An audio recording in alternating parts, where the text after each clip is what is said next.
ഇന്ന് വീട്ടിൽ ബ്രേക്ക്ഫാസ്റ്റ് ചപ്പാത്തിയും ചിക്കൻ കറിയായിരുന്നു. രാവിലെ ജോലിക്ക് പോകുന്നവർക്കും അതുപോലെ സ്കൂളിൽ പോകുന്ന കുട്ടികൾക്കൊക്കെ നമുക്ക് വളരെ ഈസി ആയിട്ട് ഉണ്ടാക്കി കൊടുക്കാൻ പറ്റുന്ന ഒരു ചിക്കൻ കറിയാണിത്. നമുക്കതിൻ്റെ റെസിപ്പി നോക്കാം.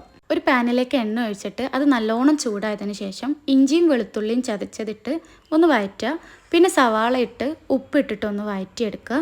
സവാള അത്യാവശ്യം വഴഞ്ഞ് വരുമ്പോൾ നമുക്കതിലേക്ക് തക്കാളി ഇട്ട് കൊടുക്കാം. തക്കാളി ഇട്ടതിന് ശേഷം നമുക്കതൊന്ന് മൂടി വെച്ച് കൊടുക്കാം. കുറച്ച് കഴിഞ്ഞാൽ നമുക്ക് മൂടി മാറ്റിയിട്ട് ഒന്നും കൂടി ഒന്ന് ഇളക്കി കൊടുക്കാം.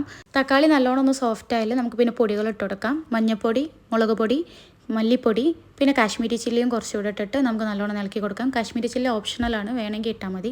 പൊടികളുടെ പച്ചമണമൊക്കെ മാറി വരുമ്പം നമുക്ക് പൊട്ടാറ്റോ ചെറിയ ചെറിയ കഷ്ണങ്ങളാക്കിയതും ചിക്കനും കൂടെ ഇട്ട് കൊടുത്തിട്ട് നല്ലോണം ഒന്ന് ഇളക്കി മൂടി വെക്കാം. ഈ സമയത്ത് നമ്മൾ ഉപ്പുണ്ടോ എന്ന് നോക്കുക. ഉപ്പില്ലെങ്കിൽ ഒരു ഇത്തിരിയും കൂടെ ഇട്ട് കൊടുക്കാം. എന്നിട്ട് കുറച്ച് നേരം അടച്ച് വെച്ചിട്ട് നമുക്ക് അതൊന്ന് വേവിച്ചെടുക്കാം. ദെൻ ഒന്ന് തുറന്നിട്ട് മല്ലിയില ചെറുതായിട്ട് ചോപ്പ് ചെയ്തതും നിങ്ങൾക്ക് ഇഷ്ടമുണ്ടെങ്കിൽ 1-2 കുഞ്ഞിമുളക് ചെറുതായിട്ട് അരിഞ്ഞതും കൂടെ അതിലേക്ക് ഇട്ടിട്ട് നല്ലോണം മൂടി വെച്ച് വേവിക്കുക. കറി നമ്മൾ ഇടയ്ക്കൊന്ന് ഇളക്കി നോക്കണം. ദെൻ ചിക്കൻ കറി ഇപ്പോൾ നമ്മൾ റെഡി ആയിട്ടുണ്ട്. ചിക്കൻ നല്ലോണം വെന്ത് സോഫ്റ്റ് ആയിട്ടുണ്ട്. സോ ഇതാണ് നമ്മുടെ ടേസ്റ്റി ആയിട്ടുള്ള ഈസി ആയിട്ടുള്ള ഒരു ചിക്കൻ കറി. അപ്പോൾ നിങ്ങളും ട്രൈ ചെയ്യണം, അഭിപ്രായം പറയണം.